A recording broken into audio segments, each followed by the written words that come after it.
নমস্কাৰ ৰাইজ, নাৰু দাসৰ প্ৰণাম ল'ব। ইমান দুখ লাগিছে না কালি। মোদীজীৰ নিচিনা মানুহ তেওঁ ফেচবুকত কথা পাতিছে, গোটেই ইলেক্ট্ৰনিক মিডিয়া তেওঁতো ষ্টেজত পাৰ্লিয়ামেণ্টত কথা কোৱা মানুহ। ইমান মোৰ বেয়া লাগিছে দেখি পেলাই। তেওঁ কৈ আছে মই বহুত দুখীয়া ঘৰৰ ল'ৰা, ভিক্ষা কৰি কৰি মানুহৰ ঘৰে ঘৰে ভাত খাইছোঁ, যেনে তেনে অলপ চলপ পঢ়িছোঁ। ভগৱানে যে মোক ইমান এটা মোকা দিলে, 140 কোটি ৰাইজক নিজৰ বনাব পাৰিছোঁ। ভগৱানে মোক এইটো কামৰ কাৰণে দৰাজামত পঠাইছিলে নেকি, তেওঁ কৈ আছে। কৈছোঁ নহয়, আপোনাক পঠাইছিলে বাৰু ঠিকেই, ভগৱানে পঠাইছে, কিন্তু ভগৱানে আপোনাক পঠাই পেলাই এতিয়া পস্তাই আছে। কিয় পস্তাই আছে?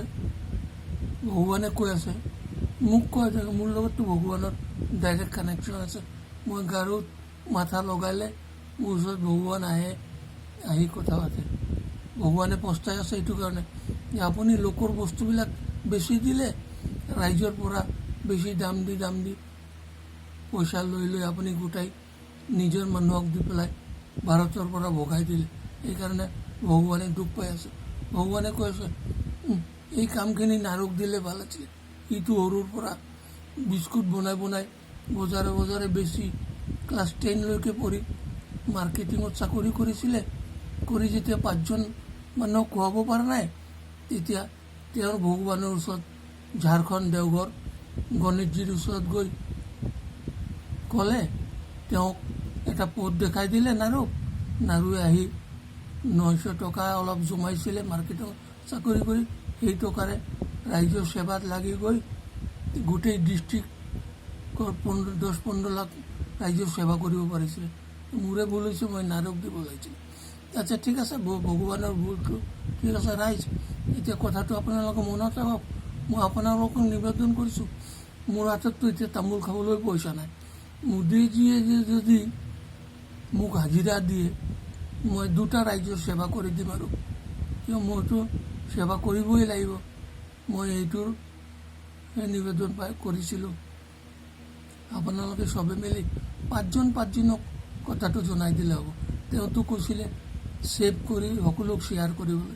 আপোনালোকে সকলোক নোৱাৰিলে একজনে 5জনক মোৰ ভিডিঅ'টো অলপ দেখাই দিব। ক'ব যদি মোদীজীয়ে মোক হাজিৰা দিয়ে, মই মিস্ত্ৰী যোগালী ৰাখি গুৱাহাটীৰ বৰষুণৰ পানীটো ৰাস্তাত উঠিব নিদিম, আৰু 3 মাহৰ জেগাত 12 মাহ খেতি কৰি ৰাইজক ডবল ইনকাম কৰি দিম। ৰাইজে আৰামছে খাই বৈ বাচি বাঢ়ি থাকিব, এইটো জানিব। আপোনালোকক মই নিবেদন কৰিছোঁ, আপোনালোকে মোদীজীক এই কথাটো কওক। টকা পইচাটো মোৰ হাতত নাই, এতিয়া টকা পইচাটো আপোনালোকৰ পৰা লৈ তেওঁ গোটাইছে, তেওঁৰ মানুহক দি ভাৰতৰ পৰা ভগাই দিছে। সেই পইচাকেইটা আনি তেওঁ বেংকত ৰাখি দিয়ক, মোক দিব নালাগে। মোক কণ্টেক্ট ঠিকাও দিব নালাগে। বেংকৰ মানুহ গধূলি আহি গ'লে পে'মেণ্ট কৰি দিয়ক। মই ইটা বালি চিমেণ্টৰ কিনিম, মিস্ত্ৰী যোগালী ৰাখিম। এই নিবেদনটো আপোনালোকক কৰিছোঁ, আপোনালোকে কৰি দিয়ক। এই কামটো মই কৰি দিম, এই সেৱাটো মই কৰি দিম। মইতো এই লক্ষীনাৰায়ণ গণেশৰ পূজা কৰোঁ, গতিকে দেওঘৰত আছে। মই যেতিয়া গৈছিলোঁ এই মাৰ্কেটিঙত চাকৰি কৰা সময়, তেতিয়া তেওঁ এটা পথ দেখাই দিছিল। সেই পথ দি মই গৈ 10-15 লাখ ৰাইজৰ সেৱা কৰিব পাৰিছিলোঁ। গতিকে আজিৰ কথাটো আপোনালোকে 5জনক শ্বেয়াৰ কৰি দিব গোটেই ভাৰতক। মোৰতো এনে শ্বেয়াৰ কৰিবলৈ ইয়াত 5জন, গুৱাহাটী 5জন, যোৰহাট 5জন, শিৱসাগৰ 5জন, নামটি এনেকুৱা আছে, শিলচৰ, বদৰপুৰ, এই 5জনক মই দিব পাৰিম। বাকী আপোনালোকে দিব। এনেকৈ চেইন ছিষ্টেমত গৈ থাকিলে কিজানি মোদীজীৰ কাণত পৰিব পাৰে।